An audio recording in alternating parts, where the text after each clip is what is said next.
Doctor ہے، مریض پریشان ہے، بیمار ہے، ڈاکٹر مریض سے فائدہ اٹھانا چاہتا ہے تو مریض سے فائدہ اٹھاؤ، حالانکہ یہ اس کی مجبوری ہے اور اس مجبوری میں فائدہ اٹھا رہا ہے۔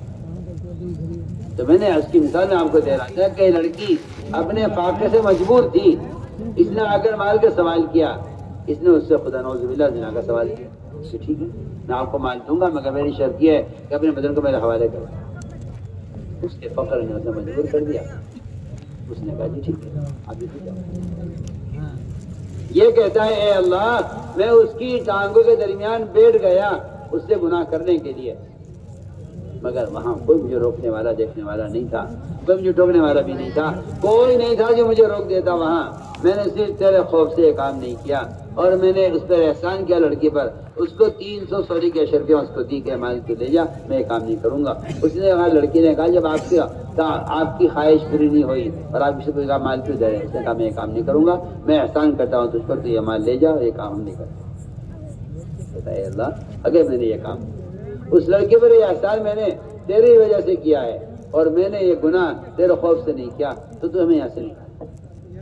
دیکھو اتنی آسان بات ہے، چٹان سرک گئی،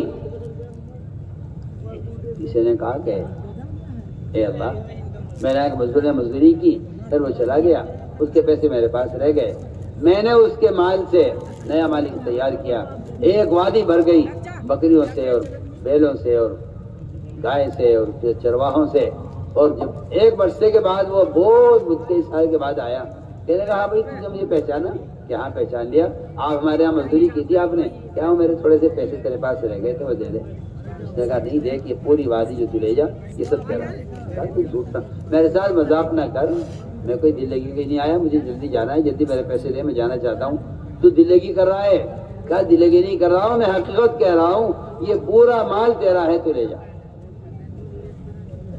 اے اللہ اس مزدور میں نے احسان کیا ہے میں تیری رضا کے لیے کیا ہے، تو چٹان لگا سو لیا، چٹان سرک گئی، راستہ کھل گیا، نکل آیا باہر۔ اس واقعے کا مقصد کیا ہے؟ اس واقعے کا مقصد قیامت تک ہمارے مسلمان کے بتانا ہے کہ جو شخص بھی عمل پیش کرے گا اللہ کو اور تقوی اختیار کرے گا، اللہ تعالیٰ اسی طرح اس کے نکلنے کے لیے راستے بنائیں گے۔ یہ اللہ تعالیٰ کا وعدہ تقوی پر راستے کے کھولنے کا ہے۔ فرمایا کہ اگر کوئی شخص ساتوں آسمان زمین کے درمیان اس کو گناہ مبتلا کیا جائے اور وہ نکلنا چاہے، بچنا چاہے، تو اللہ تعالیٰ یہاں سے نکلنے کا راستہ بنائیں گے۔ یوسف علیہ السلام کو زلیخا نے گناہ مبتلا کرنا چاہا، دروازے بند کیے، لیکن یوسف علیہ السلام جس دروازے پر جاتے تھے وہ دروازہ کھل جایا کرتا تھا۔ اور یہ میں نے عرض کیا اللہ کا وعدہ ہے تقوی پر، میں نے عرض کیا تھا کہ ایمان کی علامت تقوی ہے اور تقوی کا پر یہ وعدہ ہے کہ آدمی تقوی اختیار کرے گا ہم اس کے نکلنے کا راستہ بنائیں گے۔ ایک وعدہ تقوی پر یہ بھی کیا ہے کہ آدمی تقوی اختیار کرے گا ہم اس کے کام میں آسانی، اس کا ہم رزق ایسی جگہ سے دیں گے جہاں اس کا خیال وہاں بھی نہیں پہنچے گا، وہاں سے ہم رزق دیں گے۔ ایک وعدہ تقوی پر یہ ہے کہ آدمی تقوی اختیار کرتا ہے اللہ اس کے کام میں آسانیاں پیدا کر دیتے ہیں۔ لوگوں نے اپنی تجارتوں میں اور اپنی ملازمتوں میں جو مشکلات پیدا کی ہیں وہ مشکلات پیدا کی ہیں حرام راستے اختیار کر کے۔ جو مسلمان دنیا کے معاملات میں تقوی نہیں اختیار کرے گا تو پھر مسلمان ان راستوں میں اپنے لیے مشکلات پیدا کر لے گا، اور یہ تقوی اختیار کر لے تو اللہ تعالیٰ اس کے دنیا کے کاموں کے اندر آسانی پیدا کر دے گا۔ داؤد علیہ السلام بیت المال سے اپنے ذاتی خرچ لیتے تھے، اللہ کو یہ بات پسند نہیں تھی، اللہ کو یہ بات پسند نہیں تھی کہ یہ بیت المال سے اپنا ذاتی خرچ نکالیں، تو خود کیوں نہیں کچھ کرتے، یہ کیوں نہیں کوئی دھندا کرتے؟ حالانکہ بادشاہ ہیں اور نبی ہیں، اللہ نے ان کو لوہاری کا کام دیا، یہ زرہ بناتے تھے، اس زرہ کو بیچتے تھے، پہلے 2000 لیتے تھے بیت المال سے، اب 6000 اپنے ہاتھ کی کمائی سے لیتے ہیں۔ اللہ تعالیٰ نے آسانی یہ کی کہ ان کے ہاتھ میں لوہے کو گوندے ہوئے آٹے کی طرح نرم کر دیا. 1 زرہ روزانہ تیار کرتے 6000 بیچتے. یہ اللہ کا وعدہ ہے جو شخص بھی تقوی اختیار کرے گا ہم اس کے نکلنے کا راستہ ہم اس کے لیے معاملوں کا آسان کر دیں گے. اور جو آدمی تقوی اختیار کرے گا ہم اس کے پچھلے گناہ معاف کر دیں گے اور آگے اس کے اجر کو بڑھا دیں گے. اس لیے میں نے عرض کیا کہ یہ بنیادی چیزیں ہیں. اس لیے میرے دوستو پورا مجمع یہ طے کرے کہ ایمان سیکھنا ہے اور ایمان کی سیکھنے کا یہ راستہ ہے. مولانا صاحب فرماتے تھے میں اس کام کا کوئی نام رکھتا تو میں اس کا نام تحریک ایمان رکھتا.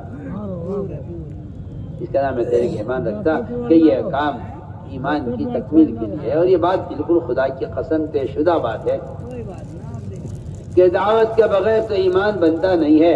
ایمان کے وجود کی علامت بھی دعوت ہے.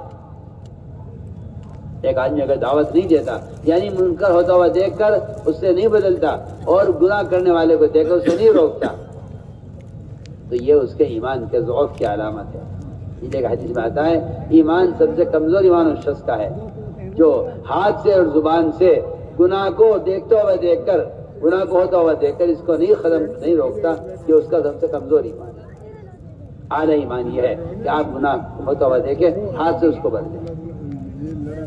اس لیے فرمایا کہ ایمان کی تکمیل دعوت سے ہوتی ہے. اس لیے کہ قرآن کا صاف فیصلہ ہے یہ کہ ایمان باللہ کا تعلق وہ امر معروف اور نہی منکر سے ہے. فرمایا تأمرون بالمعروف وتنہون عن المنکر باللہ کہ ایمان باللہ یہ ہے کہ آدمی لوگوں کو نیکی پر آمادہ کرے اور لوگوں کو گناہوں سے بچانے کی کوشش کرے. فرمایا کہ یہ ہے اللہ پر ایمان لانے کی علامت. اس لیے بات بالکل قوت کے ساتھ پورے انشراح کے ساتھ کہی جا سکتی ہے کہ دعوت کے بغیر تو ایمان کی تکمیل نہیں ہوتی. دعوت کے بغیر تو لکھا ہے علماء نے ایک آدمی اتنی نمازیں پڑھتا ہے کہ اس کی پیشانی سیاہ ہو جائے سجدے کرتے کرتے اور اتنے روزے رکھتا ہے کہ اس کو ہونٹ خشک پڑ جائے روزے رکھتے رکھتے اور زکات اوپر ادا کر دے. علماء نے لکھا ہے کہ اسلام میں ایمان کی علامت صرف یہ قرار نہیں دیا گیا کہ یہ ایک مومن کی علامت ہے کہ یہ سجدے کا نشان ہے اور زکات کا اہتمام ہے اور نفل روزہ رکھتا ہے پابندی سے. فرمایا کہ ایمان کی علامتیں صرف یہ نہیں ہیں. ایمان کی علامت میں یہ بھی داخل ہے کہ آیا یہ برائی سے لوگوں کو روکتا ہے یا نہیں اور لوگوں کو بھلائی کو حکم کرتا ہے یا نہیں. یہ بھی ایمان کی علامتوں میں شامل ہے. صاف لکھا علماء نے عالم میں بیٹھا رکھا ہے تجبار السنہ میں کہ ایک آدمی کے ایمان کی علامت صرف اس کا اپنی ذات کی اصلاح کر لینا یہ ایمان کی علامت نہیں ہے بلکہ تمام لوگوں کی نفوس کی اصلاح کرنا یہ بھی ایمان کا تقاضا ہے ایمان کی علامت ہے. اس لیے صاف بات ہے. ہمارے ایسا فرماتے تھے میں اس کام کا نام رکھتا تو تحریک ایمان اس کا نام رکھتا. بلکہ فرماتے تھے کہ ہر سال 4 مہینے اس راستے میں نکلنے کو اگر اپنا جزو زندگی نہ بنایا تو ایمان کا مزہ نہیں کر سکتے. یہ بات بالکل اپنی جگہ حق ہے اور اٹل ہے. اس لیے کہ اصل جو خروج کا جو اصل مقصد ہے ماحول کو بدلنا ہے. ماحول کا بدلنا خروج کا اصل مقصد ہے. حضور اکرم تو شروع میں عرض کر چکا ہوں کہ حضور اکرم صلی اللہ علیہ وسلم نے اپنے صحابہ کو ڈالا تھا نقل و حرکت پر. خروج دعوت کا قوام ہے. خروج دعوت کا قوام ہے. سارے دین کا مدار وہ اللہ کے راستے کی نقل و حرکت پر اور نفر پر موقوف ہے. سوچیے آپ کا خیال یہ ہے کہ نکلنے کا حکم صرف قتال کے لیے تھا. حالانکہ ابوبکر صدیق رضی اللہ عنہ کے زمانے میں جب مانعین نے زکات سے انکار کیا کہ ہم زکات نہیں دیں گے ابوبکر رضی اللہ عنہ نے ان کو زکات پر لانے کے لیے مدینے کو خالی کیا. آج اکثریت مسلمانوں کی میں آپ بہت اہم بات کہہ رہا ہوں اس زمانے میں چند مسلمانوں نے زکات دینے سے انکار کیا. نے پورے مدینے کو خالی کرنا طے کر لیا. آج مسلمانوں کی اکثریت پورے دین کے انکار پر ہے. لیکن مسلمان اپنے وطن چھوڑنے کو تیار نہیں ہے کہ نکلنا کیا ضروری ہے. سوچیے آپ. ابو بکر رضی اللہ تعالیٰ نے وہاں سے کوئی خط کرنی بھیج دیا کہ لوگ زکوٰۃ دو. فرمایا میں مدینے کو خالی کر دوں گا انہیں زکوٰۃ پر لانے کے لیے. اس لیے میرے دوستوں تذکیر اصل ہے. تذکیر تحریر اصل نہیں ہے. میں آپ سے بالکل بے تکلف کہہ رہا ہوں. تحریر اصل نہیں ہے. دعوت میں تذکیر اصل ہے. ذکر آپ خود یاد دلائیے ان ذکر تنفع المؤمنین کہ تذکیر جو ہوتی ہے وہ تو بدن سے ہوتی ہے. تذکیر بدن سے ہوتی ہے. تحریر سے تذکیر نہیں ہوتی. اور یہ بات بھی طے شدہ بات ہے کہ تحریر کے بغیر مؤثر بھی نہیں ہوتی. تحریک کے بغیر مؤثر نہیں ہوتی. میں بہت قاعدے کی بات آپ سے کر رہا ہوں. تحریک کے بغیر مؤثر نہیں ہوتی. حضور اکرم صلی اللہ علیہ وسلم کا کسی نے خط پھاڑ دیا. یہ خط کون لے کر گیا تھا؟ یہ خط جماعت لے کر گئی تھی. جماعت نے جا کر اتمام حجت کر دیا اور جماعت نے جا کر خود دعوت دے دی. اس نے خط پھاڑ دیا. کیا اللہ اکبر, کیا اللہ کی مدد آئی ہے. اس نے وہاں سے تو فوجیوں کو بھیجا غصے میں کہ جاؤ محمد صلی اللہ علیہ وسلم کو اٹھا کے میرے پاس لے کر آؤ, قید کر کے لاؤ. یہ دونوں یہاں پہنچے. آپ نے فرمایا کیسے آنا ہوا؟ انہوں نے کہا جی آپ کو قید کرنے کے لیے آئے ہیں. کس نے بلوایا ہے؟ کس نے بھیجا ہے آپ کو؟ کہ ہمیں کس طرح نے بھیجا ہے آپ کو قید کرنے کے لیے؟ آپ نے فرمایا ان دونوں فوجیوں سے کہ جس نے تمہیں بھیجا ہے مجھے گرفتار کرنے کے لیے, رات میرے آقا اللہ نے اسی رات میں تمہارے آقا کسریٰ کو قتل کر دیا. انہیں حیرت تھی کہ آپ کیا بول رہے ہیں؟ ان کا کہ ہاں میں دیکھ کر کہہ رہا ہوں. وہ فوجی کہہ رہے تھے اتدری ما تقول, آپ کیا بول رہے ہیں؟ میں دیکھ کر کہہ رہا ہوں رات میرے آقا اللہ نے تمہارے آقا کسریٰ کو قتل کر دیا. وہ غور کیجیے آپ. عمر رضی اللہ تعالی عنہ, عمر وہ